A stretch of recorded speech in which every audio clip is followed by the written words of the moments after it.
Bumangon na naman tayo ng maaga mga loves para asikasuhin si Mister at meron siyang madalang pagkain. At ang request niya ngayon is tuna salad. Open lang natin ito at i-mix na natin kasi pagkatapos ko ito ma-open for sure itong mga pusa magtakbuhan na naman kasi alam nilang tuna salad. Nakita niyo yung pusa niyan, alam talaga nilang tuna salad at isa yan sa pinakapaborito niya. Sobrang aga ko ngayon kasi si Mister ang bumadali patungong trabaho kasi sabi pa niya na late, naligo na siya nagbumadali, naawa naman ako. Pati ako nagmamadali din kasi hindi ko talaga paminsan alam kung anong oras siya dapat alis. Iba-iba kasi yung oras niya mga loves. Iwan ko hindi ko ma-gets kung bakit ganyan. Yung paminsan kapag yung trabaho na sa ibang lugar, ibang oras din. Kapag balik na naman doon sa kabilang trabaho, iba na namang oras. So depende ata yan sa mga movie no. At nakikita po ninyo ngayon, so habang nagmi-mix ako dito ng tuna salad at itong dalawang pusa talaga alam nila mga loves, lalo na kapag mga mag-open na ako, alam talaga ni Hubs at Dimple Lurch to. So gusto din nila makikain sobrang aga pa, so bawal man ito sila kumain ng sobrang aga, pero kailangan ko pakainin kasi hindi talaga yan nila ako pag lubay-lubayan. So finally tapos na tayo sa ating tuna salad at itong tuna salad sobrang simple lang mga loves, garlic powder, onion, and then mayonnaise. Yun lang, paminta. So yun, masarap na yan. Yun yung pinakagusto ni Tammy. Usually, lagyan ko siya ng carrots pero ayaw kong mag-good ng carrots. At yun mga loves, nakabangon na naman tayo. Galing tayo natulog balik, no? And then ngayon, maaga na, may araw na. At nakitiks pa talaga or nag-i-edit tayo ng reels dito.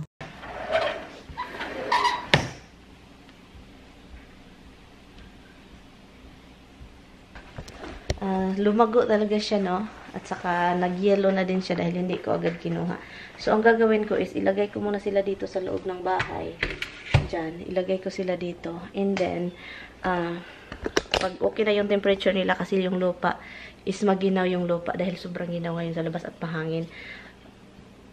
So, pag okay na yung temperature ng lupa, and then, anuhin natin ang tubig. And then, hugasan natin itong dito para i-display natin dito sa bahay. Dada's here. You're diaper girl.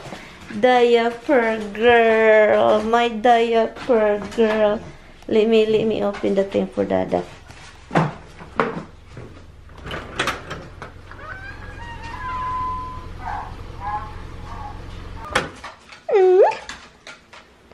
Who want to see Dada? Who gets so excited? Look at that eyes. Excited? Excited?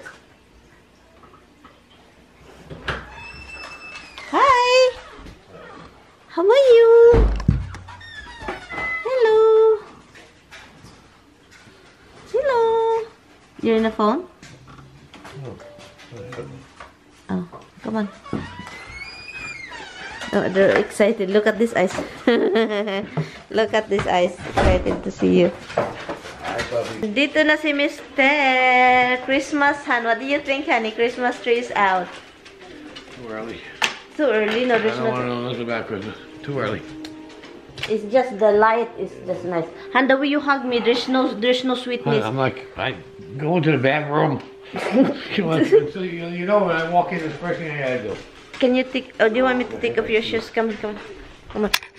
At kahit hindi masaya si Mr. dahil sa sobrang aga kong naglabas ng Christmas tree mga loves, grabe. Pero support pa rin siya, inaayos pa rin niya, tinutulungan niya ako dito. But ito na, ilagay ko na lang siya mga loves. Salamat po pala sa inyong time sa panunood. Excited lang naman ako talaga sa Christmas mga loves. Sa kanila talaga iba, after Thanksgiving talaga yung Christmas tree para sa kanila. Ako talaga every beer na ang month, feeling ko Christmas talaga start na mga ruling na tayo dyan. O diba, also pa ba yung karuling dyan sa Pilipinas? But anyway mga love, salamat po sa inyong time. At kita-kits tayo sa ating mga susunod na video, no? Sana po, andito pa yung mga very good-hearted viewers natin dyan na mga babait. Thank you. At ingat po kayong lahat dyan. At sana masaya ang Pasko ninyo this coming December 25th. Hello mga loves, good morning. Bago po tayo maglilinis sa bahay kasi kailangan kong mag-ayos ngayon dito sa ating bedroom. Pakainin muna natin si Mister. So sinabayan ko na siya at sinabayan na rin ako, nagsabayan na kaming dalawa. Kasi usually kakain siya, mauna siyang kumain kasi mauna naman talaga din siyang magising. So kaya yun. Nagkasabay kami ngayon, so nilutuan ko siya para meron tayong kasama. At yun, pagkatapos namin ditong kumain, nagpunta na ako sa bedroom at lulukuhin ko lang si Tammy dito mga loves. Way back in here. because we have people in here today. So she said, we need to clean up a little bit. Oh, what? This room is so disgusting. It's so disgusting. It's hanging everywhere. This is not a Chair, really. Yeah, it's very, very, very. Honey, do you like your wife to be like this?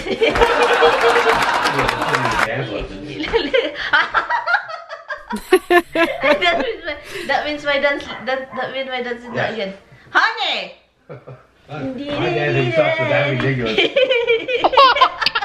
Honey, you don't even kiss me to see me make me happy? Huh? No, forget that shit. That's, you step on my toes the way you do things.